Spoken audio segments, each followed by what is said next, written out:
Akkam nagaa jirtu hundi keessanuu nagaa keessanii isiniin jedha. Mee tokkotu gadi baheeti. Ani waggaa 10 booda pirezidaantii biyya tanaan ta'aa jedha. Eenyunni Mansuur Jamaal. Mansuur Jamaal pirezidaantii biyya kana. Mansuur qooy. Bargarii akkanatti uummata hiyyeessa miliyoona 30 kana fuulduratti akkanatti cuffachaatidha.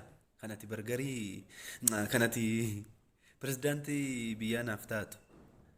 Moo gaafa moo uummata laaluu deemte bargarii kee qabatteeti konkolaataa keessa baastee yeroo namni shiroo nyaatu ati maal nyaachuuf hiyyeessi shiroo nyaata irra caala ati maal nyaatta saasan bargarii kee makiina keessa godhattee gadi baastee nyaatta.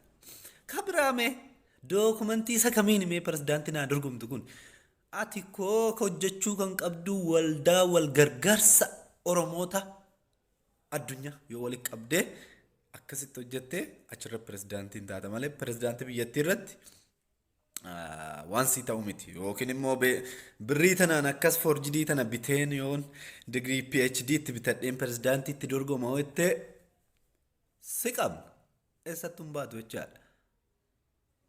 Ati kan uffattu suufii 100,000 hiyyeessi kan uffatu asoolaa birrii 100 eessa wal gitare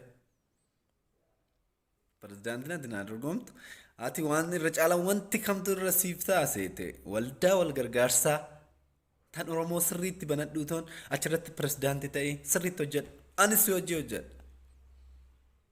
San irratti waan pirezidaantii jettu tuni dookumentii sin barbaaddi xiqqoo ishee jecha dookumentii si gaafatan gaaf dorgommii pirezidaantii dhiyeessan dookumentii kee maalinni jedhanii gizeedhanii Mansuur Jamaal nama 100 gargaareedhaan kuni waldaa wal gargaarsaa keessatti sii qabama dookumentii digirii PhD kee meerree. Nothing. Akkas Mansuur keenya ishee.